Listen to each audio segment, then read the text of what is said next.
ലൈംഗിക വൈകൃതമുള്ള കുറേ മനുഷ്യരെ നമ്മുടെ ചുറ്റുപാടും നോക്കിയാൽ കാണാം. നല്ല ജോലിയും വസ്ത്രധാരണവും സംസാരവും ഒക്കെ കണ്ടാൽ മാന്യന്മാരാണെന്നേ പറയൂ. എന്നാൽ തക്കം കിട്ടിയാൽ അവരിലെ തനി സ്വഭാവം പുറത്തു വരും. എറണാകുളം കളമശ്ശേരിയിൽ യുവതിയെ അതിക്രൂരമായി ആക്രമിച്ച് സ്വർണവും പണവും കവർന്ന സംഭവത്തിൽ പുറത്തു വരുന്നത് ഞെട്ടിപ്പിക്കുന്ന കഥകളാണ്. പ്രതിയുടെ ലക്ഷ്യം കവർച്ചയായിരുന്നില്ല, യുവതിയെ ലൈംഗികമായി ഉപദ്രവിക്കലായിരുന്നു. സംഭവത്തിന് ശേഷം രക്ഷപ്പെട്ട പ്രതിയെ പിടികൂടിയപ്പോഴാണ് ആക്രമണത്തിൻ്റെ കാരണം വ്യക്തമായത്.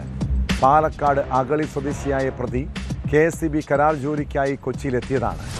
അതിനിടെയാണ് ഈ അതിക്രമവും കേസും അറസ്റ്റും നടന്നത്.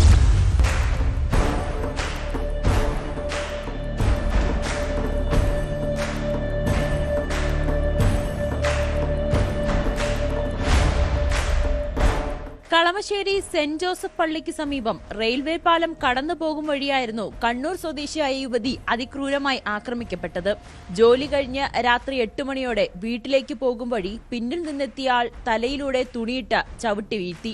കല്ലുകൊണ്ട് തലക്കടിച്ച് പരിക്കേൽപ്പിച്ച ശേഷം ആഭരണമടക്കം കവർന്ന് പ്രതി രക്ഷപ്പെടുകയായിരുന്നു. യുവതി നൽകിയ മൊഴിയുടെ അടിസ്ഥാനത്തിലാണ് പോലീസ് പ്രതിക്കായി അന്വേഷണം തുടങ്ങിയത്. പ്രദേശത്തെ 200-ലേറെ CCTV-കൾ പരിശോധിച്ചു. 1 ലക്ഷത്തോളം മൊബൈൽ ടവർ ലൊക്കേഷൻ പരിശോധിച്ചുമാണ് പാലക്കാട് അഗളി സ്വദേശിയിലേക്ക് പോലീസ് എത്തിയത്. കഴിഞ്ഞ ദിവസം അഗളിയിലെത്തി പ്രതിയെ പോലീസ് കസ്റ്റഡിയിലെടുക്കുകയായിരുന്നു. കവർച്ച മാത്രമല്ല, ലൈംഗിക പീഡനവും പ്രതി ലക്ഷ്യമിട്ടതായി അന്വേഷണത്തിൽ വ്യക്തമായി.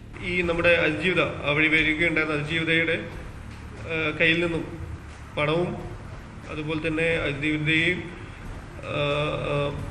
ഉപദ്രവിക്കാൻ വേണ്ടിയിട്ട് പ്രതി തീരുമാനിക്കുകയും ഒരു ഇൻസിഡന്റ് നടക്കുകയാണ് ഉണ്ടായിരുന്നത്.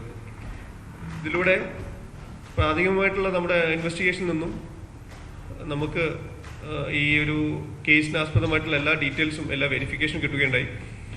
പ്രതിയെ ഇന്നലെ പ്രതിയുടെ സ്വദേശം പാലക്കാട് അഗളി വീട്ടിൽ നിന്നും പിടിക്കാൻ നേരം പ്രതിയുടെ കയ്യിൽ നിന്നും കവർച്ചയ്ക്ക് യൂസ് ചെയ്ത വണ്ടിയും അതുപോലെ തന്നെ ഈ അതിജീവിതയുടെ മൊബൈൽ ഫോണും റിക്കവർ ചെയ്യുകയുണ്ടായി. കൊച്ചിയിൽ KSEB കരാർ തൊഴിലാളിയായി ജോലി ചെയ്ത പ്രതിക്ക് പ്രദേശത്തെക്കുറിച്ച് കൃത്യമായ ധാരണയുണ്ടായിരുന്നു. നിലവിൽ പത്തടിപ്പാലത്ത് മറ്റൊരു കമ്പനിയിൽ ജോലി ചെയ്യുകയാണ്. സുഹൃത്തുക്കൾക്കൊപ്പം മദ്യപിച്ച ശേഷമാണ് പുറത്തിറങ്ങി യുവതിയെ ആക്രമിച്ചത്. പെൺകുട്ടിയിൽ നിന്നും കവർന്ന 1 പവൻ മാലയും കമ്മലും കണ്ടെത്താൻ പോലീസിനായില്ല. യുവതിയുടെ മൊബൈൽ ഫോൺ പ്രതിയിൽ നിന്നും കണ്ടെത്തിയിട്ടുണ്ട്. ബലാത്സംഗ ശ്രമം അടക്കം നടന്നതിനാൽ ഈ വകുപ്പുകൾ കൂടി പ്രതിക്കെതിരെ പോലീസ് ചുമത്തുന്നുണ്ട്.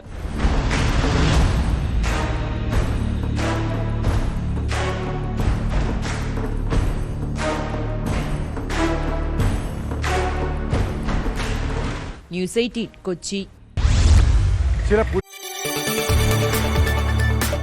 കൂടുതൽ വാർത്തകൾക്ക് news 18 Keralam YouTube channel subscribe ചെയ്യുക.